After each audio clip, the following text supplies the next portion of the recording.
So, my dad was a Navy SEAL. But if he were here today, he would tell you he was a team guy. He would argue his job wasn't special or different in any way, but the bonds that he shared with his men were. Like the teams, my dad believed sports were about camaraderie, that good relationships needed a history of memories, and sports helped create strong connections between friends. He knew the disciplines that came with being a part of a team, and he understood the bonds which develop when you rely on one another. This is my dad, Daniel Richard Healy. My dad played Little League baseball for years growing up. He also played soccer and moved on to football in junior high. His grandpa wanted him to join the family tradition of playing ice hockey when he was about 5, but that quickly got shelved when they realized he couldn't skate very well. As he grew up, he spent a lot more time in the water and eventually did get good at ice skating and skiing. In high school, his friends introduced him to weightlifting, which truly became his passion and remained so for the rest of his life. We both loved playing sports, but I never could have imagined that a message on sports would be the last thing we ever talked about. The first sport I can remember him signing me up for was t-ball. My dad took me to the store and helped me pick out my first glove. It was perfect. I remember him asking me what fit, what was most comfortable, what felt right. And then we found it. Black and brown, snug fit, ball fit perfectly in its pocket. I remember using it like it was yesterday. My dad was blown away by how well I caught the first ball, but he was really confused by how terrible my throw back to him was. The first day of the season rolled around and each player was being tested for their strengths. I had no problem hitting the ball. I caught most everything my coaches threw at me, but I was terrible at throwing. My coach quickly pulled me aside, had me take off my glove and throw the ball to him. The ball made its way into his glove, at which point he told me I was right-handed and we had bought a left-handed glove. Next was karate. My dad signed us up hoping martial arts would teach my sister and I discipline and how give us a sense of confidence. We were beyond excited to receive our new outfits, complete with a white belt. My dad took us to the park after our first karate lesson and helped us practice counting from 1 to 10 in Japanese until we could recite it perfectly. A few weeks in, while the teacher was trying to help me stretch my groin during butterfly stretches, I started to tear up from the pain. Somewhat embarrassed and upset with the karate master, I quit. Karate showed me what quitting tastes like, and it introduced me to the bitter taste quitting will always leave in your mouth. A couple years later, my dad wanted me to return to baseball. My mom was nervous about me playing because she feared I would get hit in the head as it was such a large target. My first season in Little League Baseball was challenging. At first, I was not nearly as good as the other players. My batting average was terrible, and I wasn't really a dependable outfielder. But my coach worked with us all. We practiced hard, and when we weren't at practice, my coach put in the extra time to help us hone in on things we needed to work on. Through a lot of hard work and determination, we turned our weaknesses into strengths. And by the end of the season, we were battling out against the top team in our league. I will never forget the game. The score was tied up 1-1 as I came up to bat. I smacked it down center left, bringing 2 players in and putting me on third. We won the game and the league title. At least that's the way I remember it. Everything takes practice. And as long as you work hard and stick with it, you will find success. Fast forward to my freshman year of high school. After trying several different sports growing up, I was in the middle of trying to decide what sport or activity I wanted to dedicate myself to. I thought I had a decent chance of making the junior varsity basketball team, so I gave it a shot. My dad was ecstatic when he found out I was trying out, though I was a little nervous because it was the first time that I had to earn my spot on a team. Nevertheless, he told me that as long as I gave it my best and I didn't give up, he had no doubt I would make the roster. We started with pre-tryouts, which consisted of conditioning and ball handling exercises, though mostly conditioning. It was the first time I had coaches that didn't care when or where I threw up, only that I completed every single exercise and drill. Pre-tryouts trimmed the players down by about a third, and now that we were conditioned, we spent all of our time on ball handling, formations, shooting, and all the technical aspects of the game. Week by week, the coaches made cuts until we were in our final round and down to about half the players we started with. I will never forget the defining moment of basketball tryouts. My team was charging down court and set up for the three-point shot. The player missed, and I caught the rebound. I turned for the layup and missed. I caught the rebound again and missed for a second and then a third time.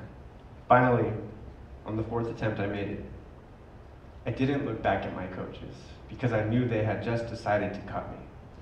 And I was right. I was the last player to be cut from the junior varsity basketball team, and it stung. My dad was pretty upset with the coaches, to put it lightly. He wholeheartedly believed in me and wanted to make sure I didn't stop believing in myself. Basketball taught me, even if we apply ourselves to something, we may not always have a say in whether we ultimately succeed or fail in it. And that it's okay to fail, as long as you know in your head that you gave it your best and you never gave up. That year, my dad flew my sister Chelsea and I out to Hawaii for Christmas. One day while coming back from the gym, my dad and I were walking back into the house, and he stopped me and told me for the first time he was deploying to Afghanistan. I knew it was important to him that I understood what this meant and that I was okay with it. I also knew he wanted this opportunity more than anything else. So when he told me, I was sure to look my dad in the eye, and I said, I understand. You have to do your job. When I got back from Hawaii, I wanted to make my dad proud and push myself even harder. So I set my sights on trying out for the junior varsity football team. I knew this would take every bit of my heart and soul to persevere, especially because I was up against returning freshmen and players who had been playing the sport for most of their lives. My dad deployed to Afghanistan right around the time we began physical conditioning. I knew whatever I was going through was absolutely nothing compared to what my dad was doing. So I tried to remain humble and keep a mentality to push myself no matter what the circumstances were. About 20% of the team dropped after the first few weeks of what seemed like endless push-ups, bear crawls, tumbles, leg lifts, wind sprints, and play memorization, but I pushed on. Weeks before the school year ended, the prospective junior varsity football team got a taste of gameplay and a couple of 7-on-7 scrimmages without pads. I nearly swallowed my mouth guard the first time my coaches put me in. I was playing tight end, and I had to run a 10-yard drag route. Immediately after catching the ball, I turned to run upfield and took an elbow to the face, busting my lip open and sending me to the floor. It hurt, but it felt really good to hear my coaches screaming encouragement from the sidelines. Back in the huddle, the coaches told our QB to run the same play again, in what I think was an attempt to see what I was made of. Again, I caught the ball, and the same elbow, opening the biggest gash in my lip that I have ever had to this day. A helmet would have been welcomed. On June 19th, I wrote my dad, wishing him a happy birthday, happy Father's Day, and to tell him about the plays that I had made. I was so proud of the fact that despite being the underdog, I had made substantial contributions to my team, and believed that, or had faith in, as long as I tried my hardest, I would make the team. I also told him how we were gearing up for Hell Week, also known as two-a-days, and the first practices in helmets and pads.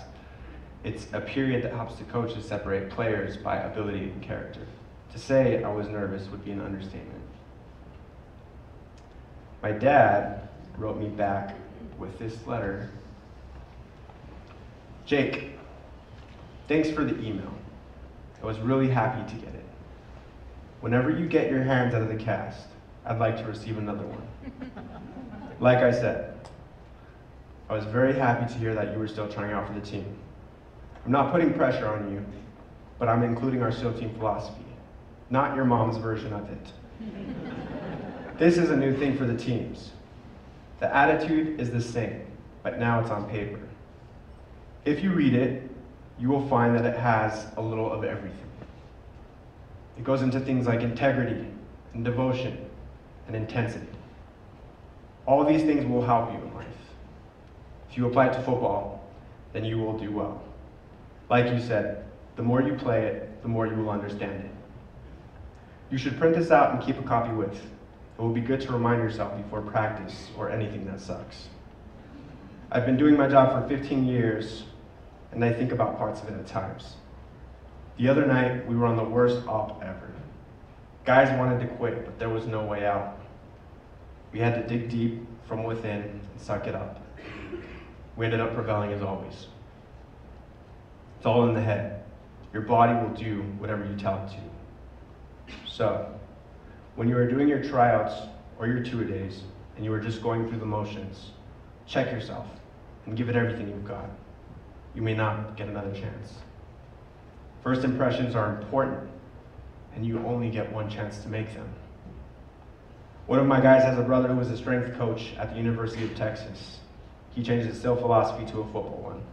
I will include that also. These are valuable tools, and a lot of experienced SEALs got together to make it. Use it, and in your own words, do well. I have to get going. I love you, Dad.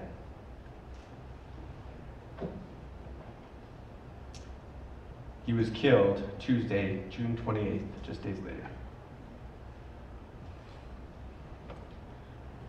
My dad never quit, so neither would I. I showed up for Hell Week with everything my dad gave me. And when my coaches posted the final roster, before the season began, my name was on it.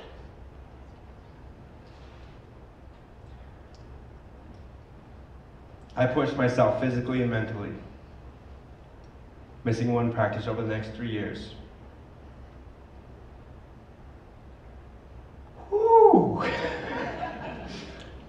Come game time, when I wasn't on the field, I was the loudest one, running up and down the sidelines, cheering my team on.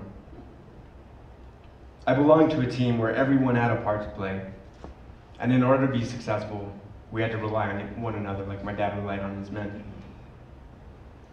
I wish, with all my heart, that my dad could have watched me play just one varsity football game.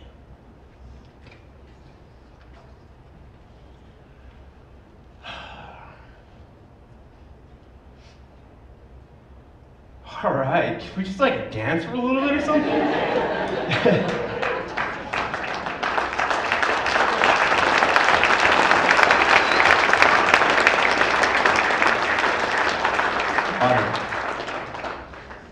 Just steal your water. If you have something worth sharing it. All right. My senior year, my school did something very special. I was called onto the field before the rest of my teammates. As I made my way to the 50-yard line, this spokesperson asked the families and friends in attendance to please rise and turn our attention to the skies. We all looked up as the Navy SEAL leapfrogs glided their way down until they brought the American flag onto the field in commemoration of my dad and all of our fallen.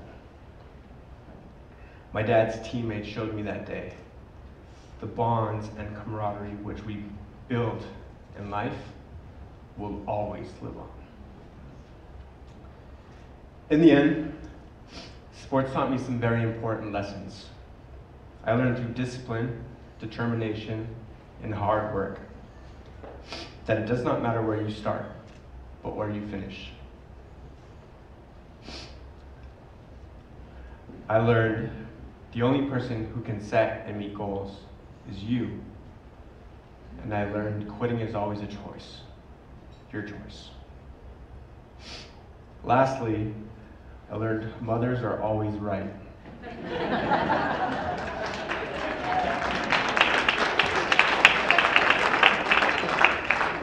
Because I did eventually get hit in the head with a baseball.